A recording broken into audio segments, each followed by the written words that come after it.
You're listening to a Zodiac Psychics Podcast. This is Pop Culture Life Lessons, where we talk to the experts on our platform about celebrities, their problems, and what you can learn from it all. Hello, welcome to the show. I'm Jess from Zodiac Psychics, and today I'm joined by advisor Francesca. Francesca is a clairsentient tarot reader and Reiki healer who has been on our platform since 2019. Welcome, Francesca. Can you tell us a little bit more about yourself? Yeah, hey Jess, thank you so much for the introduction. So I've been with Zodiac Psychics since 2019, as you mentioned, and I specialize in love, career, spiritual life path.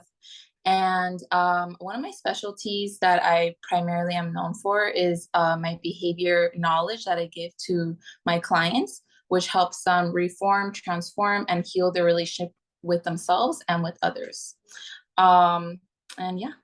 That's great. Thank you, Francesca. So stick around till the end of the show, and she's going to treat us to a reading about Kim and Pete. So we're going to talk about them first, and then at the end, we'll do a little prediction for them. So in case you're not too familiar, today we're discussing Kim Kardashian, Pete Davidson, and the fallout from their relationship. Just to give everyone a little recap, Kim and Pete started dating in late 2021. She hosted Saturday Night Live in October of that year. They shared a kiss on screen, and there must have been some sparks because not long after they were spotted together. And in March of 2022, they made it Instagram official. And we saw a lot of pictures on her Instagram of them together, a lot of public displays of affection, events, red carpets. He met her kids and apparently even got 4 tattoos in her honor. Then in August, 4 tattoos. That's moving fast. Then in August, they break up. It's a bit of an unexpected breakup, but is it totally surprising? Apparently, distance with him filming overseas was a problem, but tabloids cite an inside source that claims that Kim thought it would be more of a fun fling, and it got too serious too fast, which makes sense considering her divorce from Kanye West wasn't finalized until March. The same time she made an Instagram official with Pete. And as for Pete, we've seen this behavior before. He dates a lot of celebrities and gets serious fast. We look at Ariana Grande, they dated for like a month and they were engaged, and that didn't really work out. So there's a lot that people can learn from this relationship, I think, both from the Kim side and the Pete side. Right. Francesca, what do you think like most of your customers can relate to here? So most of my clients, they typically won't address their needs prior to the relationship. So what they typically have in common is the thrill of feeling liberated from one person and then transitioning to another. So it's basically the thrill that they feel of breaking up with someone and then thinking that the new relationship is going to be like the savior. You know, that's the pattern I typically see. So like people after a divorce are pretty excited to move into something new. Especially if it's like a long-term relationship or marriage, something like that. Yeah, they feel a sense of liberation, and then they feel like they're going to get saved or heal in something new. However, sometimes that isn't the case. Now we saw with like Kim, I think they like filed for divorce, her and Kanye, in like February of 2021, and by October she was rumored to be dating Pete. So how long should someone wait after a marriage or, after the end of a marriage or the end of a long relationship before they start dating? Like, should they wait till their divorce is finalized or any time? Does that matter? I mean, right. So I definitely believe that the duration isn't that relevant. What I believe is relevant is that the person addresses their own wounds and they integrate the lessons of their failed relationship, and they learn to fulfill their own needs prior to jumping into something new. So it's going to depend on how long it takes for the person to integrate the lessons to then date. So however long that takes, it can be during separation, once the divorce is finalized. It really depends on how quickly the person integrates the lessons, because I believe that's the healthiest way to enter a new relationship. So if someone knows what the toxic things were in their past relationship, how do they guard themselves going into another relationship that they don't fall back into those same patterns? Like, does time, is time an important factor in that regard, or it's more just about where you are personally? Yeah, like where you're personally, emotionally, psychologically, spiritually, if you're integrating the previous lessons and what you needed to master, then you're able to go into the dating world or into a new relationship already mastering your wounds, already addressing your needs. So you're not going to be codependent on anyone else, and you're not going to project the previous wounds onto your new relationship or into your dating world. So it's just really about how the person feels about themselves, and how to know that you're ready to start dating is really if you ace yourself. So ace is just an abbreviation that stands for addressing your needs, your lessons, your shadows, and your emotions. C is confidently accepting yourself, loving yourself, and owning who you are. And then E, enhancing your life, your goals, and your vision. And so when you date others, you're an energetic match to who you want to attract, because in life we don't attract who we want, we actually attract who we are. So if we make sure that we are who we want to attract, who actually who we want. Is there anything else you should consider before you start a new relationship? Like look, if we look at like Kim's case, for instance, like her ex was not happy about the relationship. Right. You know, so people have to consider like how my ex will feel, or how will it affect my kids, or anything like that?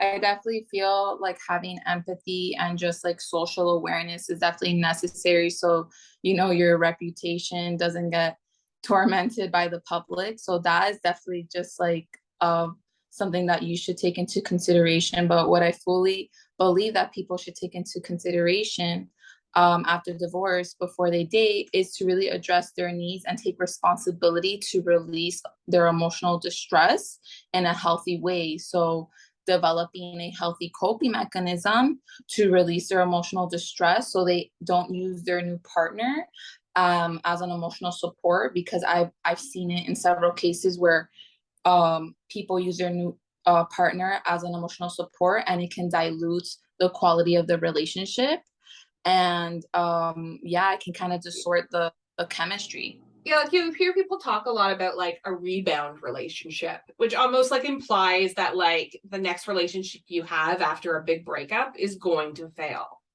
You know, that like no one's ever, someone needs a rebound before they can get into a serious relationship. But do you think that's necessarily true? Like if someone follows all of these kinds of things, is that next relationship destined to fail regardless? Well, like I said, I believe that you have to ace yourself first. So once you ace yourself, once you also address your needs, you integrate the lessons of the previous failed relationship. I believe that, jumping into a rebound isn't that bad. Or let's say someone else is using you as a rebound. I just believe that you should just be realistic and objective about the situation and just stay detached, because things can switch up very quickly. Your desire to be intimate with someone else may change, and you may want to go back to your past, or the person that you're dealing with may want to go back to their past. So it's just about being detached and objective and realistic when you're dealing with the rebound, or if you're the rebound, you know what I mean? So yeah, I mean, if we look at Kim and Pete, we think maybe Pete, if she did indeed think that this was a fun fling, he might not have felt the same. I mean, the tattoos are kind of indicate that maybe he thought it was a long-lasting relationship. So you can see how someone in his shoes, might feel pretty bad after that experience. If you think that, your partner's serious, and to them it's just a fling. It's got to be a pretty tough pill to swallow. I believe that with them, I mean, we're going to see in the reading exactly what's happening, but I definitely feel as though their rose-colored glasses, level of consciousness, and possibly codependency played a huge factor in as to why they separated, or as to why they're not together right now. So I just feel like they definitely rushed into it due to the thrill and due to the idea of it being something, enticing, but yet the codependency could have played a factor in driving them apart, so yeah, sorry. But like we've seen him do we've seen Pete do these similar things like with Ariana Grande, where, they were together for a month and they were engaged and that didn't last very long. So, what is that like first? And I'm sure there's plenty of people out there that, are that type of person where as soon as they're in a relationship, they want to lock it down and they want it to get serious. So what kind of advice do you have for people in that frame of mind? Right. So I believe that when people are moving too fast, they have to understand that they must first build a foundation, okay, a foundation of communication with their person if they are wanting it to be long lasting. So if someone does want a long lasting, successful relationship, they have to build a solid foundation, because I believe that like a relationship is like building a home. You first need the foundation, the walls, and the roof in order to start installing the door and the windows. And if you're moving too fast, and when you're gonna feel ready. If you're moving too fast, also, like, for example, if your person wants you to meet their friends and their family, but you're not comfortable yet because the comfort or the tolerance or the trust hasn't been established yet, you'll realize, okay, want to take it slow. That was kind of like my next question, because we do see some relationships that happen very fast and they work. Some people get married and they're married for a long time despite being engaged or dating for a short period. So how do you know if you're moving too fast? You think is sort of a feeling about how comfortable you are with certain things? Yeah, absolutely. I feel like if you're not comfortable with, for example, like going to their home yet, or like meeting their friends and family, that means that you still haven't established that comfort with that person. Because when you're really comfortable with someone, you just can't wait to meet who's important in their life, because you're so comfortable with who they are and how they make you feel. So I believe. Yeah. Sorry. But there's people where both parties seem to be moving way too fast, and it's like everyone else on the outside of the relationship is concerned because of how fast those two are moving. So, what are your thoughts on that? Like, I mean, I guess people shouldn't really get involved in other people's relationships, but sometimes we do see our friends and family moving super fast with somebody.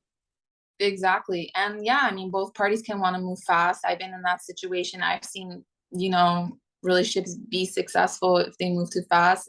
Sometimes it works, sometimes it doesn't. But I believe the way not to move so fast is to just be realistic, objective, and firm with your boundaries. If you're moving too fast, if, like I said, you're not that comfortable with, the experiences that your person wants you to experience with them.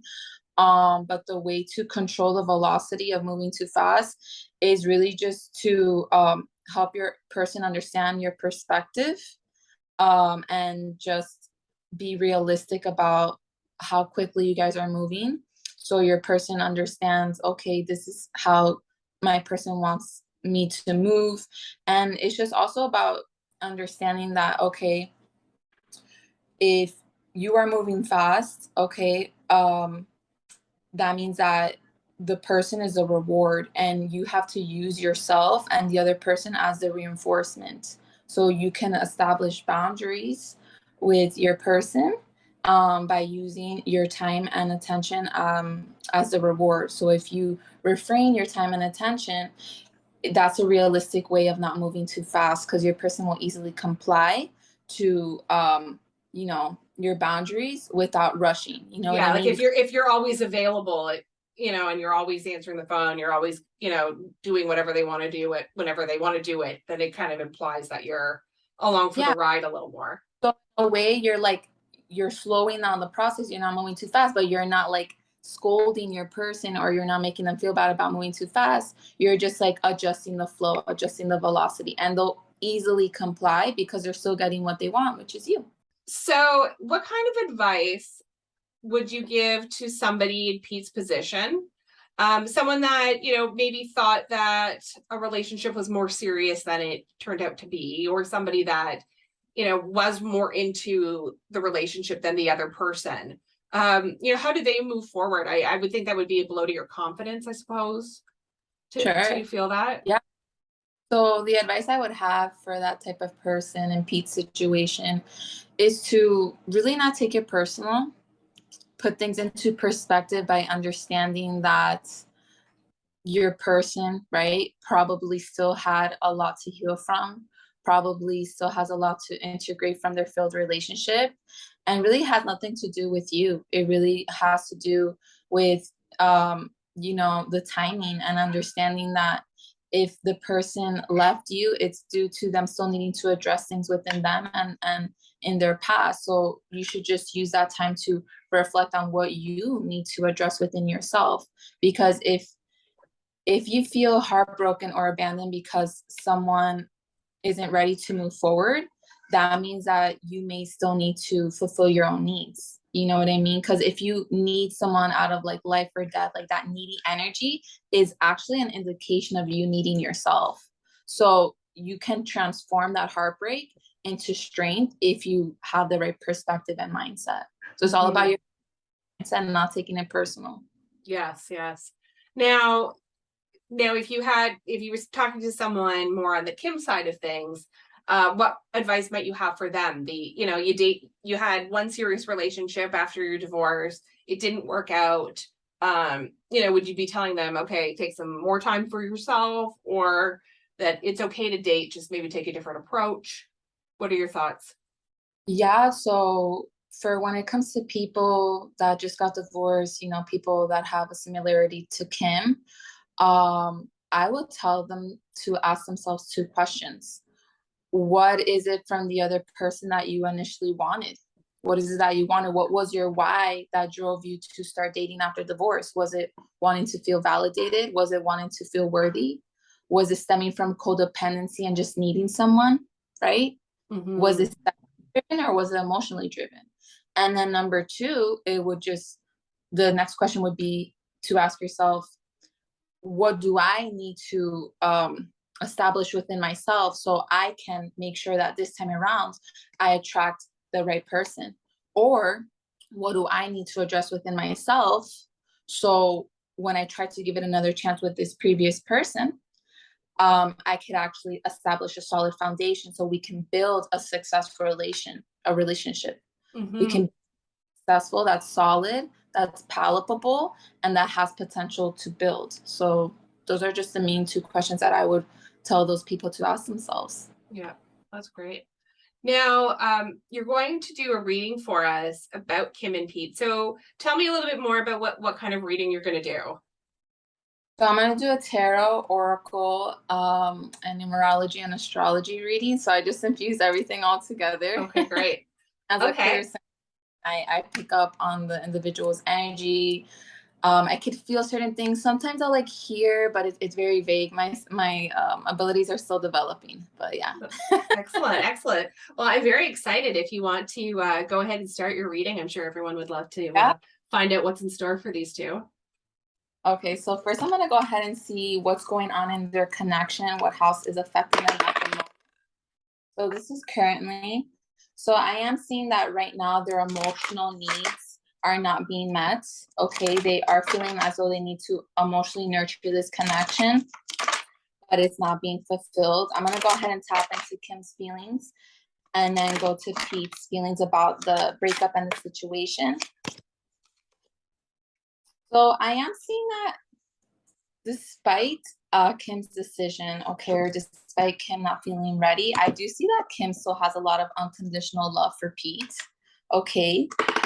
I am seeing that currently she is showing to the world, okay, and even to Pete, that she may not be interested. The way that she's presenting herself is very vague, detached, and aloof, but she is wanting to get back out there with Pete eventually.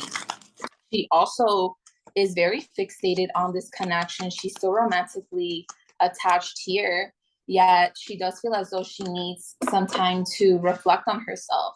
She's reflecting on her wounds. She's introspecting as well on her self-image. There's a lot revolving around how she sees herself, and she may have this uncertainty about her and Pete being like a thing. Like She may have some sort of uncertainty about their image together, but she is wanting Pete to chase her, which is very ironic. I am seeing that she does feel a little bit stuck here. She is feeling a little bit blocked in the sense when it comes to having some sort of certainty about where this connection is going. She feels very restrained because I do see that she didn't expect for Pete not to bombard her. Okay, she could have wanted that. She could have wanted the thrill of him chasing her. But since that isn't happening, she's actually now just reflecting on her own wounds, the wounds that she inflicted onto the relationship with her and Connie and her and Pete. And there's just like this whole mirroring process going on. So right now, Kim is feeling a little bit bothered because her emotional needs aren't being fulfilled by Pete. But it's due to the fact that she has departed and she has made this decision. But she is looking forward potentially for a reunion, and what she's seeking is for Pete to chase her. So let's go ahead and see how Pete is thinking and feeling about Kim and the whole breakup situation. And then we can go ahead and make a prediction to what's going to transpire between them moving forward. Let's go ahead and see how Pete is thinking and feeling about Kim and the whole breakup situation. And then we can go ahead and make a prediction to what's going to transpire between them moving forward. Yeah, so Pete is feeling very stuck. Okay, guys, he's seeking reassurance. Pete can be getting tarot readings. He is he's feeling very depressed, very stuck. He doesn't know what to do. They're both coming out of codependency. So as I mentioned in the interview with Jess, sometimes you're not ready if you're still operating from codependency. And I believe that they weren't ready because they were also operating in codependency, needing someone, needing the validation. Kim definitely wants intimacy, but she's scared of it. And Pete is definitely at a point where he needs to address his own needs because he's needing someone so much to the point where he's not addressing himself. He's self-sabotaging himself. So I am seeing that Pete is at a point where he feels as though he needs to write written communication to Kim to express himself, to let her know that, he's missing her. He's really reminiscing. He's still in heartbreak. Okay, I'm seeing that he's wanting to be close to her again, but to let her know that, he's missing her. He's really reminiscing. He's still in heartbreak. Okay, I'm seeing that he's wanting to be close to her again, but he's missing her a lot and he's scared of losing her. He's scared of the future.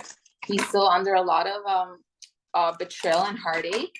And he's beginning to think that it has to do with someone else. He's beginning to assume that maybe Kim put an end to this because she's into someone else or she wants something else. So he's feeling a little bit insecure or, unworthy. His worth is he's basing his worth on her basically and her communication. So I'm seeing Pete wanting to write to her.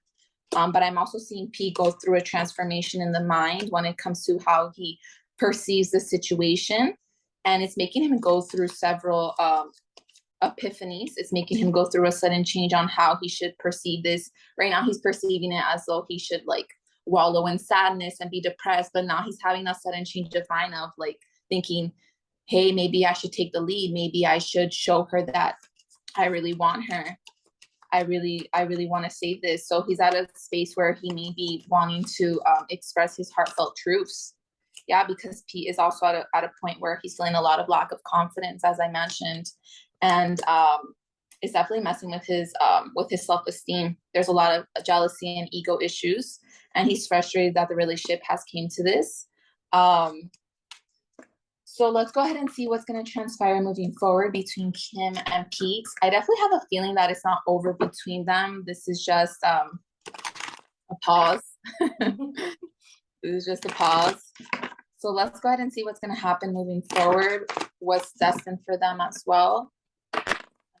My dices. So I am seeing that very soon they will be getting into communication. So there will be a lot of communication occurring. one-on-one communication with their imminent environment as well. But it's going to be once they both address money concerns, business matters, and their environment. So they may need to address things in their environment first. So I am seeing that by the next full moon, there is going to be heavy exchange between them. I'm seeing Pete being the one to make the gesture, him feeling a little bit guarded, a little bit hesitant, only due to the fact that, he's still a little bit bruised and wounded. There may be a level of uncertainty regarding where this is going to go, but I'm seeing them establishing a heart-to-heart conversation that's going to establish trust. It's going to rekindle their love, and it's definitely going to get them to a space of equilibrium and harmony. So I am seeing by Libra season, we may potentially see them again, rendezvousing, flinging. That's super interesting, because I read recently that like she had only positive things to say about him. Like she didn't want to end on bad terms, and she thinks he's a great guy. So I think he could be onto something here. Yeah. And it sounds like if Pete's not sure, maybe he should go on to Zodiac Psychics and look for advisor Francesca for some some more confidence and some clarity. Yeah, for sure. That would be awesome. I would love to. Yeah, anytime, Pete. Just contact us and we'll get you a reading. Thank you so much, Francesca. That was a really super in-depth, really interesting reading. Awesome. And it's so cool to see what you can do. Like anybody can get a personalized tarot reading with you on our platform. Just go to Zodiac Psychics, look for advisor Francesca, and you can find her, contact her, and get your very own reading. Yes. Yeah, and then I also have Reiki healing services and negativity and blockage removals that are very effective, especially when it comes to like business matters or communication with others. I'll bring that communication very quickly. Very cool. Very cool. Well, thanks again for joining us. Awesome. Thank you. Yeah.